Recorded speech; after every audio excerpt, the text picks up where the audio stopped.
Assalamualaikum warahmatullahi wabarakatuh. Saya binti Khairunisa, NIM 201210088.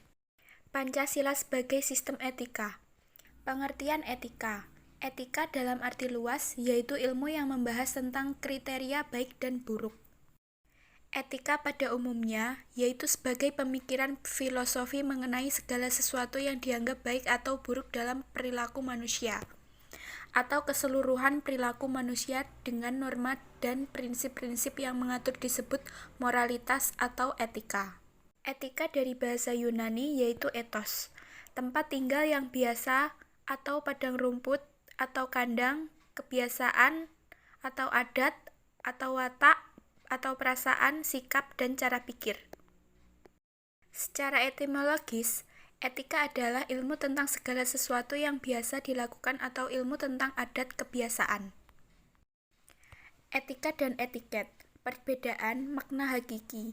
Etika berarti moral, sedangkan etiket lebih mengacu pada pengertian sopan santun atau adat istiadat. Perbedaan asal-usul kata. Etika berasal dari kata ethos, sedangkan etiket berasal dari kata etiquette.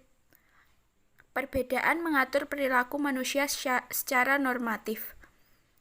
Etika telah mengacu pada filsafat moral yang merupakan kajian kritis tentang baik dan buruk. Sedangkan etiket mengacu kepada cara yang tepat atau yang diharapkan serta ditentukan dalam suatu komunitas tertentu. Selanjutnya, perkenalkan nama saya Devi Foko Arinela Aulia. Etika dan etiket. Etika, mencuri termasuk pelanggaran moral, tidak penting apakah dia mencuri dengan tangan kanan atau kiri. Etiket terkait dengan tata cara berperilaku dalam pergaulan, seperti makan dengan tangan kanan dianggap lebih sopan atau beretiket. Aliran dan karakteristiknya. Aliran, etika, keutamaan, orientasi, keutamaan atau kebajikan, watak nilai, disiplin, kejujuran, belas kasih, murah hati, dan seterusnya. Keterangan, moralitas yang didasarkan pada agama kebanyakan menganut etika keutamaan.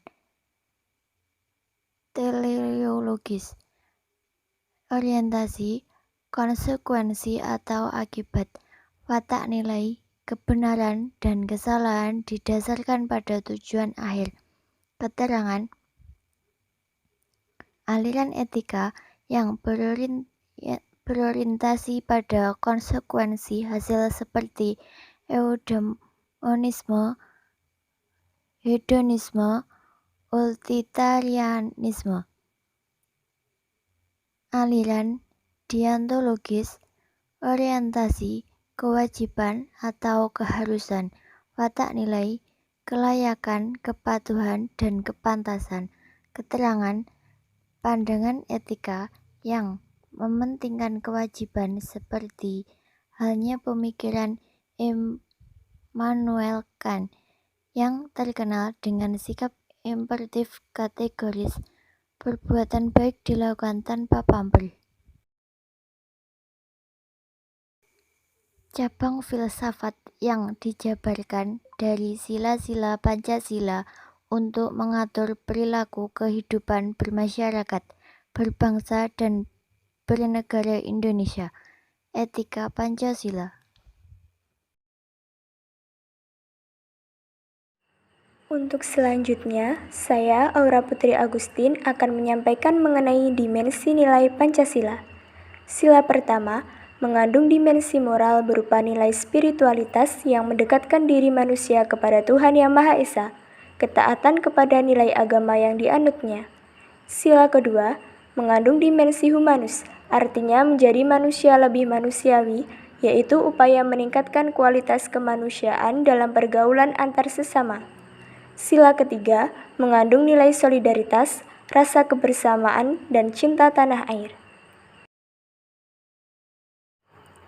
Sila keempat mengandung dimensi nilai berupa sikap menghargai orang lain, tidak memaksakan kehendak kepada orang lain.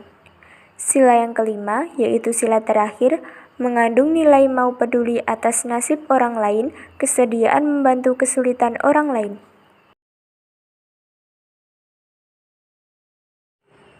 Etika Pancasila lebih mendekati pengertian etika keutamaan karena tercermin dalam 4 tabiat saleh, yaitu kebijaksanaan, kesederhanaan, keteguhan, dan keadilan.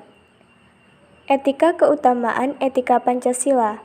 Yang pertama, kebijaksanaan, yaitu melaksanakan suatu tindakan yang didorong oleh kehendak yang tertuju pada kebaikan serta atas dasar kesatuan, akal, rasa, kehendak yang berupa kepercayaan yang tertuju pada kenyataan mutlak, dengan memelihara nilai-nilai hidup kemanusiaan dan nilai-nilai hidup religius.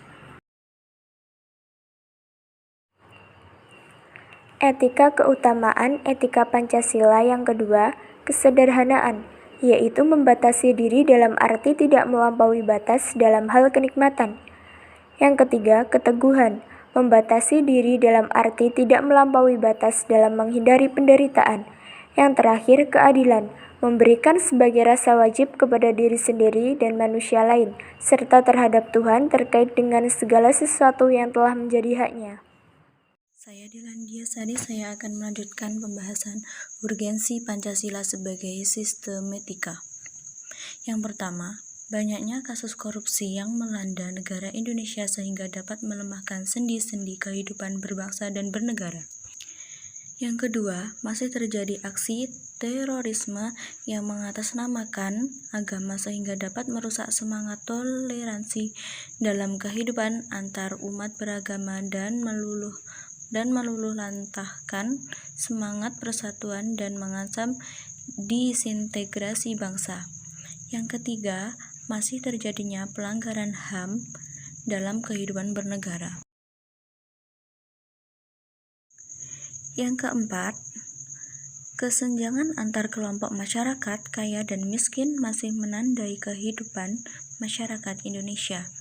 Yang kelima, ketidakadilan hukum yang masih mewarnai proses peradilan di Indonesia. Yang keenam, banyaknya orang kaya yang tidak bersedia membayar pajak dengan benar. Hal tersebut memperlihatkan pentingnya dan mendesaknya peran dan kedudukan Pancasila sebagai sistem etika karena dapat menjadi tuntutan atau sebagai leading principle bagi warga negara untuk berperilaku sesuai dengan nilai-nilai Pancasila.